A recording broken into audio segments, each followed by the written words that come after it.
when I was at when I was a consultant at McKinsey and a total geek about this stuff, I used to talk about the coefficients of happiness, professional happiness on a specific consulting engagement. So I would talk to my teammates about, hey, what are your coefficients of happiness on a study? What makes you happy on a McKinsey study versus unhappy? I thought of these, my new way of thinking about it. Maybe I've become more zen as I've aged, but my new way of thinking, and I've worked with a CEO coach who talks about this, is actually throw away all concept of external drivers of happiness and view it as nothing but an internal choice. So his line is, if you can't be happy right now, you will never be happy. And you can be happy right now. So that's my perspective of, my new perspective is, it's actually not about, if you're looking for the beach or the woods to make you happy, you're just looking for external drivers of happiness versus just happiness resides within you. Yeah, which is a fair way to think about it, but my engineer brain doesn't like that. There's something to that. Find, exactly. Still tries to find meaning in the signal and the noise. Exactly. Which is funny on a data-driven podcast because, like, obviously we care about that. There are just the places where it's never going to work, and you got to learn a different skill than spreadsheets. Exactly. Yeah. Hey everybody, this is the Data-Driven Marketer, sponsored by NetWise. I'm Adam. I'm Mark. I'm Chris. Welcome back for another hang in the data basement. Thanks for joining us, and special thanks to our guest this week, Chris Kelly, CEO of Upwave.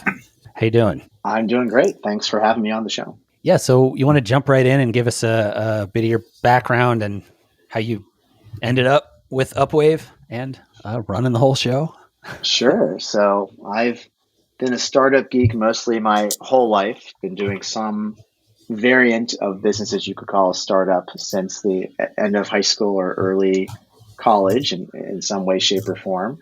And I was working for a startup a few years ago and saw the opportunity to start my own. So jumped into Y Combinator and started what became Upwave. And like most companies, the initial vision is not what you end up executing on. So the best analogy I heard about this is kind of an explorer saying, just head west. You don't know where you're going to land, but head west and maybe you'll find new land. Maybe you'll find a new world. I think that's how most startup journeys begin. Sometimes you hear these outliers stories of someone having the full product vision they end up manifesting in their head on day one, and it was just a matter of working towards that vision. But we were not that. We knew we wanted to do something around consumer data for marketers as a way to bring analytics and insights to marketers, and that was the West we headed towards.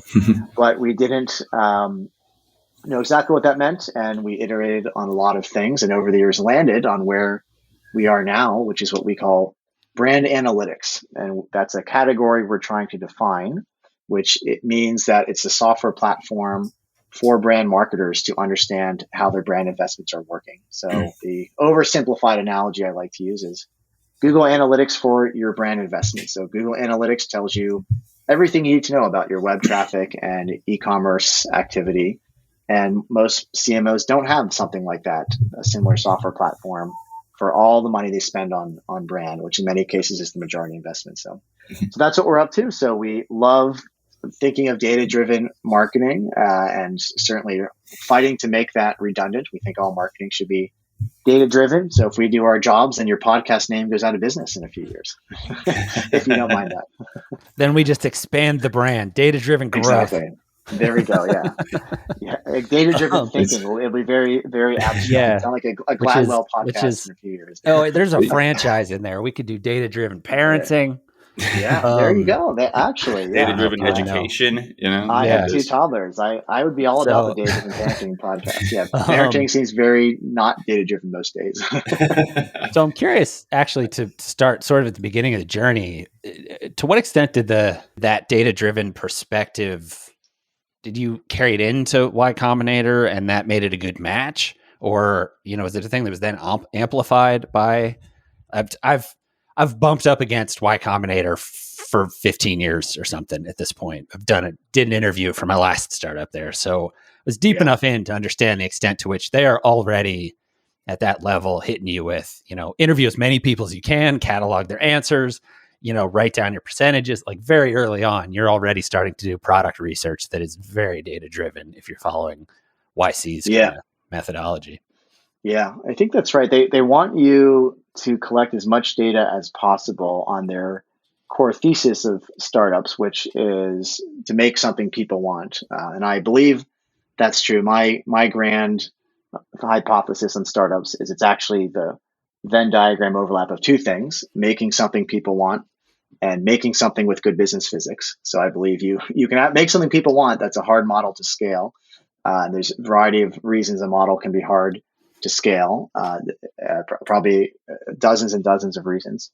And YC is pretty attuned to the first one. I think they maybe it's been years since we've been in it. Maybe they've become more attuned to the business physics portion, but they're pretty amazingly attuned to the idea of teaching you to make something people want and really knowing there's demand for what you're doing. And I think for consumer startups, that maybe it's easier to go more with your gut instinct and your conversation with friends, because you are the customer, right? You are the end user. So if you're building a photo sharing app and you understand your behavior and your behavior of your friends, it's probably easier to predict why some specific new approach to photo sharing might work. For B2B startups, that's harder, especially selling to the enterprise, especially if you're a younger entrepreneur. I started what became Upwave at the end of my 20s, so I did not have a ton of experience at the time selling to the enterprise. And by I say not a ton, I mean I had zero experience selling anything to the enterprise. I didn't know how enterprise procurement worked. I didn't know how enterprise decisions were made. And that's common. There's a lot of B2B software startups that start that way with someone who doesn't actually have personal experience. So then it becomes, like you mentioned, a question of data, of who have you talked to? Show me your spreadsheet of conversations that prove this.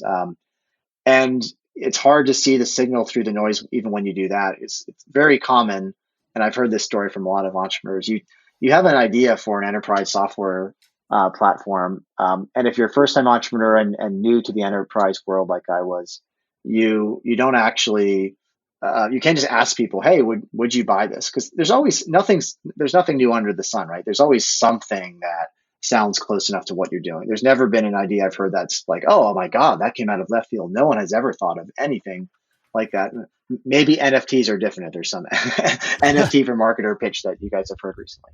But any type of software platform, there's always some close enough analogy to it. So it's easy for most people you'd interview in your demand testing exercises to say, oh yeah, we get good enough from that. That sounds like XYZ. That sounds like ABC. So it's easy to get discouraged if you're just straight up asking people, should I build this? Right. So I think it's important to and this is not my thinking. This is like the Steve Blank school of thought and what's been written about in plenty of books of really digging for the pain points and really understanding the pain points that are not served by current solutions and having a keen eye for understanding pain points. And that's the data that you want in your spreadsheets. That's the data if you nailed your YC interview for your new B2B software startup, you probably have your list of, hey, from these 16 conversations, these are the 3 themes identified. So I know something no one else knows, and I put my finger on something no one else has put their finger on. It sounds like you guys have kind of hit on that. If I could double click a little bit into pain points, you brought up, I think one of the big opportunities, it seems like in the analytics space, is this desire to connect behaviors, outcomes on site or in conversation potentially with the sales team with the deployment of media dollars, right? Like what are our brand campaigns? What are our awareness campaigns? What are our conquesting campaigns potentially getting us, in terms of raw actionable data, or just returns and profit ultimately? I feel like that's kind of the existential question. Startups, mid-markets, even enterprise brands struggle to answer a lot of the time. Would you agree with that? Totally. Mostly enterprise brands. I think the more money you spend, the deeper this pain point runs. And that's our mission, is to try to bring data science to measure that question of, does branding work? And I like this Eric Schmidt quote from, it's probably 15 years old now, but I think it's still valid. He said, marketing is the last bastion of unaccounted for spend in the enterprise. And that's still true. And marketing budgets have grown even more since Eric Schmidt said that quote years ago. So it's even more true now. And it's amazing to think about the amount of money being spent on marketing, and there's still uncertainty of when and where it adds value to the enterprise.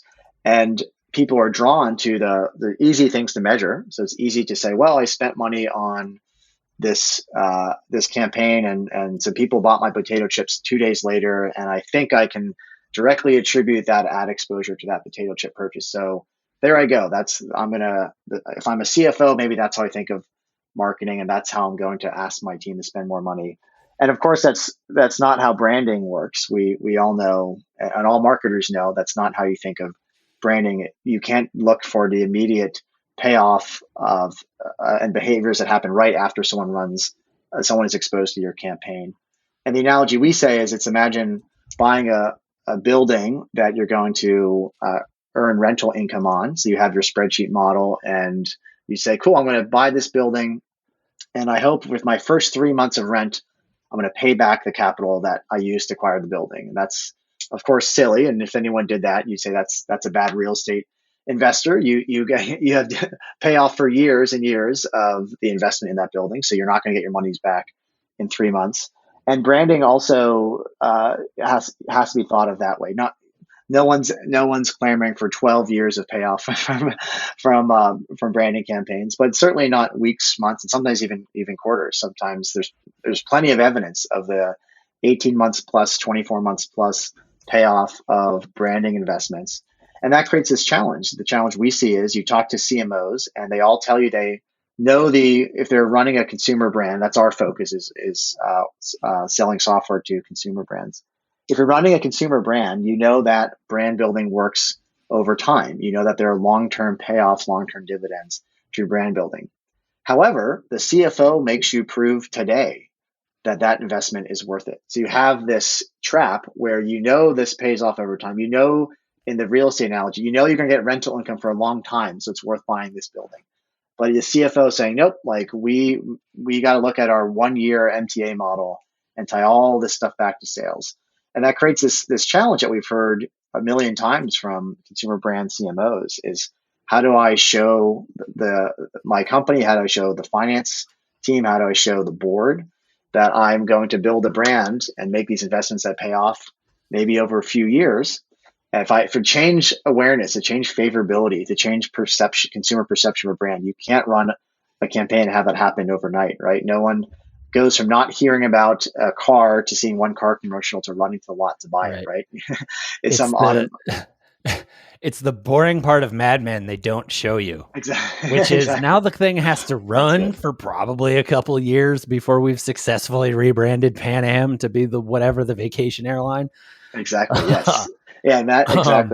Exactly. Mad Men ends with Don Draper has the beautiful idea that's just obviously right when there's no data behind it. So we have the repositioning. You're now the vacation airline that's family friendly, and then boom, and then next episode. And that's, of course, not how CMOs don't have the luxury of thinking that way. They have to activate against that message for years and spend. Some of our customers are spending over $1 billion a year in brand efforts, which is a lot of money. It's very hard to understand, how does this stuff actually work. In a sense, the struggle there is just kind of the life of a marketer. Like, we're trying to make it better with data, but the lag is actually in human behavior and adoption of essentially, like, if we really want to be academic about it, the adoption, the understanding and adoption of the memes that you are trying to proliferate via this brand, like the rebrand or whatever, just takes time. It's got to move through the squishy human system of like, Swiffer. That's that thing you use to clean your kitchen. Exactly. And then, you think, and then when I walk into the store and make my decision, the psychology of this is fascinating, which is why I love the idea of marketing analytics as a discipline, because it is that proverbial left brain, right brain merging, right? You have to understand the art and the creative side of messaging, and understand the math side, the spreadsheet side. So in your Swiffer example, I may see that message 20 times before I walk in the store and choose that over a competing product. It does get into the squishy side of understanding the human brain, of why certain words and certain messages and certain imagery and certain colors are more memorable, and then how it all ties together, how the words and colors I see on the television commercial map to the words and colors I see on the shelf when I walk in the store to buy the product. It's even sort of just a funny thing to talk about, because I think it involves a lot of phenomena that happen at the almost reptilian level. And so when you start to point out to people that you saw that thing 35 times before you decided to buy it, they're kind of like, no, I saw it the one time. And you're like, oh, you don't even know. You don't even know what's going on in the algorithms. It is amazing how there could be a mismatch of ad recall to ad effectiveness. People do not have, and we've proven this a million times over looking at customer data. People don't have to remember seeing an ad for it to be effective. And I always laugh when I meet people say, "Oh, advertising doesn't work on me. I don't make decisions that way." I say, "You're right. You must be the outlier that this marketers should have years to figure out how to build brands and drive growth." You've got the bulletproof brain. Yeah, you got the one bulletproof brain out there. Did you find it on Instagram? Then you saw it a lot of times. Exactly. Or you heard your friends talking about it. Where do you think that message was implanted?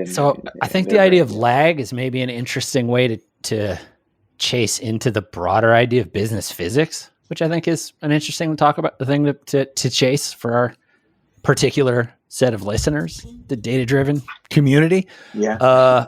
But I think if you chase the physics analogy, it would be inertia, right? I mean, there's kind of this upstart inertia to adoption of this new project, and ultimately it filtering down into the things that are easy, like funnel analytic, like funnel analysis and sales and stuff. But but you're talking about a broader sort of thing. So like, what do you, when you say business physics more, I haven't heard it put that way, and I love it because it's my engineer brain. It's like, it's all engineering.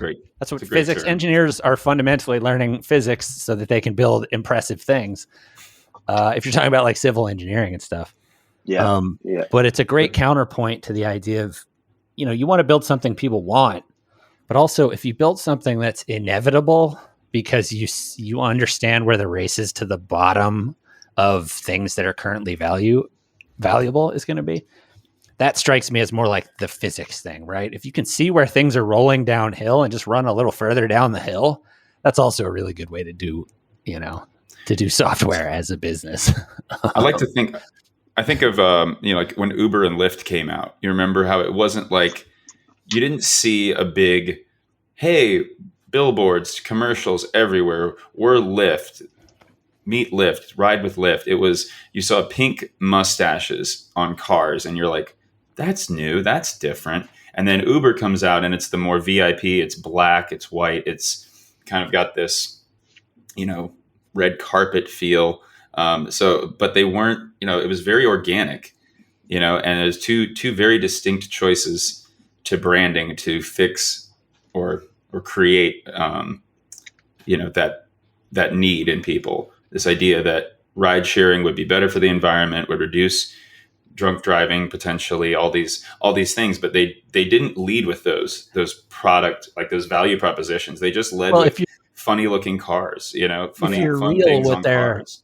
What they were really solving was, I don't like dealing with cabs in Los Angeles because you have to call and they yell at you and then they don't show up and then, and you got to tip them and it's like, and you don't know what the total is going to be. Yeah, it's funny. And I'm convinced this has been written about a bunch, but because Uber started in San Francisco, I believe Lyft started in San Francisco too. The San Francisco taxi scene specifically was so bad that if those entrepreneurs lived in New York City, they would never have started those businesses. Because I moved a while ago from New York to San Francisco, and the first pain point you see in a pre-Uber, pre-Lyft version of San Francisco was you cannot get a darn taxi. It was, and your plans for the night would hinge upon, well, if we can get a taxi, we'll go to that restaurant and go to that neighborhood. If we can't, then we'll stay local. And it was such a massive pain point. I have never lived in LA, but I'm sure it was similar. But that was it's funny to think of those massive $1 billion businesses only existing because the founders lived in a city with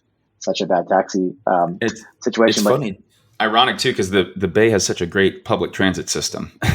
If you use it, it's not bad. It's Yeah, not I it's know. not quite New York, but it's not I bad. don't, It's not LA. it's not, yeah, nothing. Yeah, nothing in the U.S. is anything close to New York subway. But yes, it's. I'm a BART rider, or was pre pandemic, so I know the value there. But yeah, to your point on um, the branding aspect of things like Uber, Lyft, and then to the broader point on business physics. Yeah, Lyft is really interesting. Uber, Lyft specifically were great branding case studies because they came out and they appealed almost to an identity. There was an era in San Francisco, probably in the, I don't know, 2013 through 15 era, when Uber released UberX, and those, they were exploding. They moved away from just like the fancy black car you order for a night out to replacing taxis. And there's almost an identity where Lyft was the fun, accessible, carefree, and people were either Lyft people or Uber people. And it started to mean, for a while, it meant something, and it was almost an identity. And a good brand is an identity. Right? The automotives are absolutely an example of this, right? Like when people buy cars, they're signaling to the world how to perceive them, right? Volvo people and BMW people and Toyota people mean different things, and that's because of the successful brand campaigns and brand stories that those companies have told for decades. And Uber and Lyft was like that.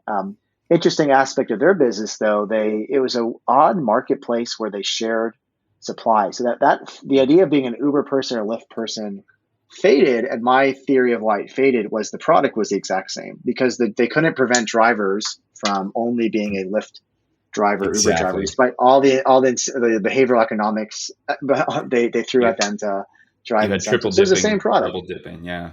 Yeah, so it was silly at one point to say it's the exact same dude in the same Toyota Corolla that pulls up, and he has two phones. Like, you can see it, and you saw his two phones, and one was a penny cheaper. So I remember telling someone, like, how odd is this that I'm literally choosing a penny difference because it's the same product. And I couldn't think of many marketplaces where you would share supply like that. So it's kind of odd marketplace economics, and that to me is what ended that idea of them to be able to really tell brands distinct brand stories. They still do a good job, but I think they're both still smart advertisers and still do a good job telling unique messages of what they stand for. But I think when the consumer decides on those two, you still kind of know it's the same product. And to their credit, I still see people who have an identity of one or the other. I know people who will never order Lyft or never order Uber. Me too. Oh yeah. And it's sometimes it's, I had this really bad experience, but it's kind of like airlines. You always had a bad experience. You'll never fly that again until you need to, because it's the lowest price. It's an interesting, in the physics context, even it's an interesting, so they both, as a business strategy, saw the race to the bottom. They saw what was downhill, right? The cheapest prices is going to win on some level, this thing. And so they spent a lot of money subsidizing those rides to make it cheaper than is actually maybe sustainable in the system. And now you're seeing this, like, Lyft was always, I think, in terms of numbers, a little behind Uber. And they've started to even out as Lyft has tried to pass them on the moral high ground of, we treat our drivers better, because they've now recognized that, like, inertia is going in a direction that I think is, if people understand that you just can't make a ride that cheap without having the people that work for the service, not make a living wage, then it starts to be a different branding fight that I think Lyft is out in front of, certainly compared to Uber. Yeah. And their, management changes and I stuff think that's they really had to do just to not look bad. So, I mean, I know there's tons of people who just read 3 articles about Travis Kalanick and made the decision right there. They're like, nope, not supporting that guy. Yeah. Some of it was the personal brand. Yeah, Travis was so high profile. His personal brand became part of Uber's brand. That was something you heard a lot of anecdotal evidence saying, like, I read a bad Travis story, so I'm not using that product. But there's a on the, whereas with Lyft, they were immune from it, sort of. Yeah.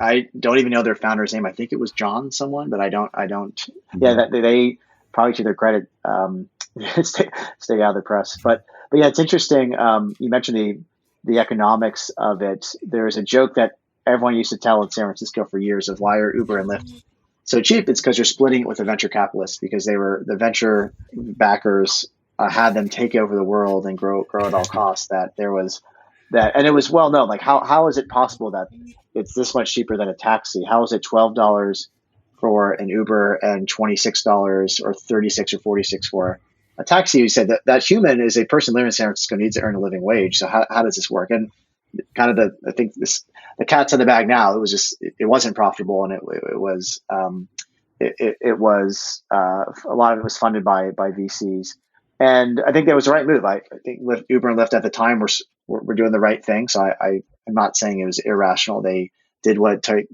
took to grow. So they were world-class growth engines. They knew what they were doing. But now I think it's that they're public companies and have a different audience of investors. They need to be more profitable in their mature markets. And at that point, you have to think of what is the difference of the human driving a taxi, human driving an Uber? How are it's not there's not really that much of a tech advantage, which is why I'm sure there's still. I imagine if you're at those companies, you're still betting on some version of self-driving cars at some point in the future, because that eliminates 50-80% of the cost base of a ride. So I imagine that's still part of their plans. It's cool. I think that stuff is probably further away than people realize. It's been a few years away for 12 years, but I know it'll come eventually. And I mean, on some level, they're running into the problem that human time is the only thing that actually has value to humans. But like nobody thinks that way because we layered economic, incentives on top of it, and so now everyone thinks about money instead. But in the end, I guess to follow almost that crazy philosophical thread, like let's throw it broader. What is? I want to talk ultimately about how there's sort of a way to understand all this stuff where brand wins everything. And that's a good example of somebody had a first mover, but the better brand over time ends up winning. Mm-hmm. But like, just from your perspective, even broader, what do we mean when we say branding?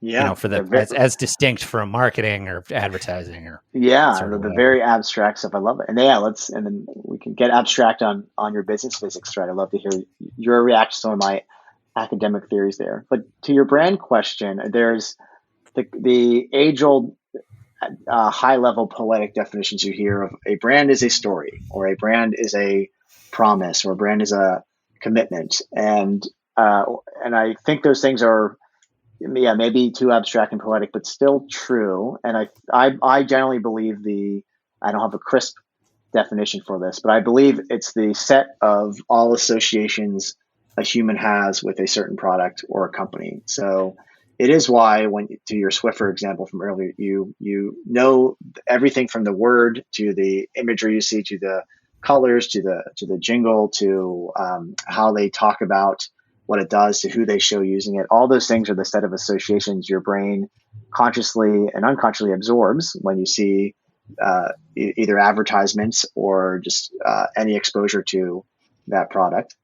And that is that's what branding is, and that's why it's so powerful, because it's not something that you can put in someone's head overnight. Sometimes there's these amazing stories of a message that resonates so well and is so crisp and unique that it changes overnight how the population talks about a specific product or company. But in reality, that's not how it works. In reality, this stuff takes time, and there's a series of investments you make, and in a perfect world, all of your marketing efforts are all tied to your brand story, right? In a perfect world, the press release and the TV commercial and the digital ads and the sponsored article and your Instagram posts, they all are telling the same story and all aligned, and you have and people have a very tight association with what that brand stands for. But certainly easier said than done. So to piggyback on that, I'm curious, because your company Upwave went through a branding transition a couple of years ago. I don't know exactly when it was, but you were called Survata for a while and then made the transition to Upwave. Can you talk about the reasons you felt it was necessary to make that switch, given the context and the challenges of branding as you just outlined them? Yeah, definitely. So it's funny timing. We rebranded a year ago yesterday. So we are 1 year and 1 day into our rebrand that I consider a success for the various ways we define success. And yeah, we did the rebrand because of our increase in our product footprint meant we had to redefine what we stood for. So we started as Survata out of Y Combinator because, and you can see survey and data buried in there. I was not smart enough to make that a blend of survey and data. I just was going for a fake Latin vibe, but people assumed it meant survey data over time. And that made sense for our initial product, which was based on consumer survey data, giving insights to brands based on consumer survey data. And that so it made sense for years. And as we grew, we expanded the product enough that it no longer made sense. And people would assume we competed with survey platforms or things like that. When we didn't, we were. Did you get like 4C? Was it like behavioral stuff like that? Exactly. Yeah, we assumed that you just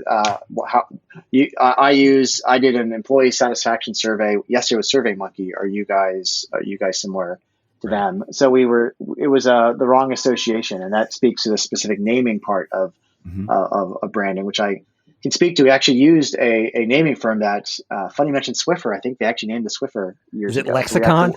It is Lexicon, yeah. So nice. Lexicon. So shout out to our friends at Lexicon who helped us do that. And I think of Swiffer constantly because we actually is when Mark and I were working together the first wave in like 2010 or something. I had a consultation with them about something we were working on, and it was it was an eye-opening experience when they gave me their quote.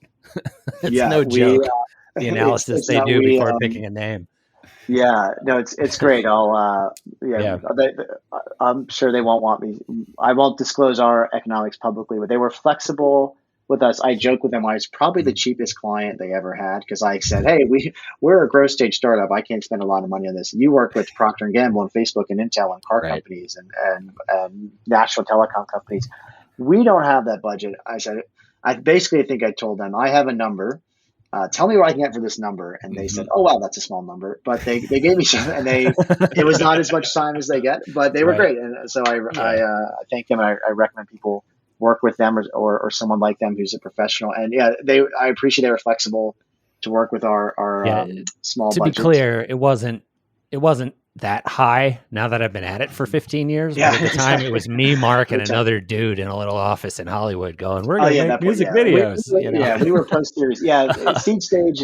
It's funny. I recognize it's, and it's funny when I was in Y Combinator, if I met a fellow seed stage or pre-seed stage startup that was paying a fancy branding firm, I'd say, "What the heck are you doing? Like, come on, just pick something and move on." I think that's right, because it could change as we showed, and a bunch of people in our class not only changed the name but pivoted the business. So, but I think once you're at scale, it's great downside protection to have smart set of eyes on it. But it was really interesting to see the art of the naming portion brand was fascinating, and just because to bring in professional linguists who can talk about why certain words are memorable and they mean, and words are, I think they have a phrase like surprisingly familiar or sneakily familiar or something like that, of why when we think of Dasani, it sounds smooth, and Pentium sounds like systems, and chips, and Swiffer and Febreze sound like nice.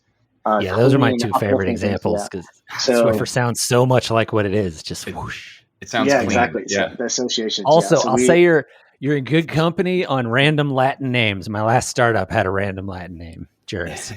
There you go. I like a legal tech startup. Yeah, there you go. That's a common approach. But so we love that was a fun, intellectually interesting experience to go through the name portion of it. And it's interesting. They argued, and I never wrapped my head around why this is the case. But when they present different names to you, they make it clear that they argue there is no light bulb moment, that there is no "I'll know it when I see it" moment, that a name on its own is not a brand. So you can't actually look at a string of text in black and white and say, "That's the name, I either know it or not." You need to look at it in the context of colors and logos and imagine it on billboards, imagine it on your website. So they had a good theory on that of not looking at a name standalone, which I don't know if I fully believe, but I certainly see the aspect. I certainly understand some aspects of that. And that to me was was another fascinating part of the process as well.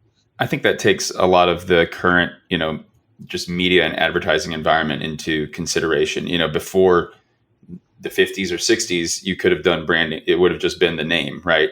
Sears and Roebuck, that carried a lot of weight. But, now Exactly. We've moved into, now you have to think about print, digital, connected TV. How is this going to, how does this appear on a LinkedIn? Oh, you have fave icons now, right? And they think of like when you the more logos I name of how just a fave icon on your website. And we thought of when you present at conferences and you're given different environments for your logo. You have and this is shifting to the logo part of it versus the naming part of it. But the naming part we thought of how does it work in other countries? How is it easy to pronounce? What does it mean? Don't pick a word that means something bad in other languages. The logo part of it you have to think of. That's one, having started in entertainment, that's funny to point out. It's, it's easy to find. Movies are titled differently in every country where they're released. Yeah, there's nuances of language. Because you have, it's a place where the artists have a bit more power usually to be like, no, the name is Tomorrow Never Dies, because that was the name of the book or whatever. Yeah. What am I trying to think of? What's that Tom Cruise movie where he keeps reliving the same day? Vanilla Sky. Or something. Oh no, Vanilla Sky is similar. I always think Edge of Tomorrow. That's what it was. It was Edge of Tomorrow in the US. And they even rebranded it in the US because it didn't do well. So now it's called Live, Die, Repeat or something. But it's Oh, that was an example of one that had a bunch of crazy names all throughout the world because it didn't play the same. That's right. And Vanilla Sky was Abre los Ojos in Spanish. That was Open Your Eyes in Spanish. That's what I'm thinking of. That was branded differently. That's also a beautiful movie. Yeah. But what's interesting about talking about how many logos you end up with actually kind of segues into the crazier point that I was going to make. And then we'll get out of here because we're almost out of time. But I think the exciting thing at the branding end of stuff is it really makes you look at the idea that stories drive everything, and all of those stories matter because all the stories land different places. And so the logo is an easy way to think of it, just because it's sort of like, well, you want a bigger, different logo at a conference than the tiny little thing that goes in your favicon. That applies to the memes all the way down throughout your company, right? What do you stand for? What's your mission? What's like Uber and Lyft is really a perfect example. But what I get excited about, and I think this is the thing that I see emerging a lot in kind of like crypto communities, and over there, if they want to be negative about it, they call it tribalism. But like all that tribalism is in a digital ecosystem is people deciding the memes that they prefer to adhere to, and then letting that drive all of the development that does the open source projects and stuff. But like branding isn't really any different. I mean, I freely own that this is, a podcast sponsored by NetWise, and it's a branding exercise in order to put a thing that we think should be out in the world out there. But it's driven by that idea, right? That the broader idea of get data-driven marketers in one place. Let's all agree what this stuff is about so we can all be better, together. But at the core, it's just that meme, data-driven X, right? That we talked about before. No, that's funny. And it's funny you mentioned Uber and the concept of brand. I was going to mention the idea of flexibility. I learned going through our rebrand to add on to your earlier question, the importance of having enough runway for your brand, and there's actually downside being too specific. I think it's easy in startups to pick a very descriptive name that's very specific. And we learned that is bad because you can outgrow it. Like we use more than just consumer sentiment data to measure brand investments now. We have search data we pull in. We're looking at ways to have sales data in our platform. There's all sorts of data that we can bring in. So we found in our brand it was limiting to just be associated with one of those data sources through consumer surveys. And if you look back at Uber, people often forget their first name was not Uber. Remember what it was? It was Uber Cab. Right. I did not know that. Too limited. Yeah. I'm a trivia nerd. That's great.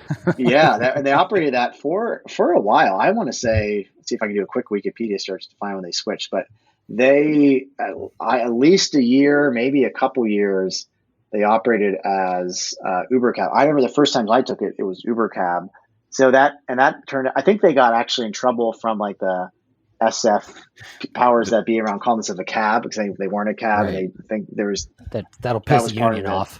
Yeah, the Yeah, union but was not Cab happy. drivers. but I think they were also. Rather I'm than- sure that was part of it. But I Yeah. think, and in hindsight, it was smart because it expanded their remit, right? It let them have, like, you wouldn't get your food delivery from a cab company, you wouldn't get a helicopter ride from a cab company. Think of all the Right. transportation products they can roll out under the more flexible brand. So we went through that, and when we did the naming exercise, it was a lot of advice I got from other entrepreneurs who've done that is actually don't be too specific. Don't try to think of some portmanteau of two clever words that makes it easy to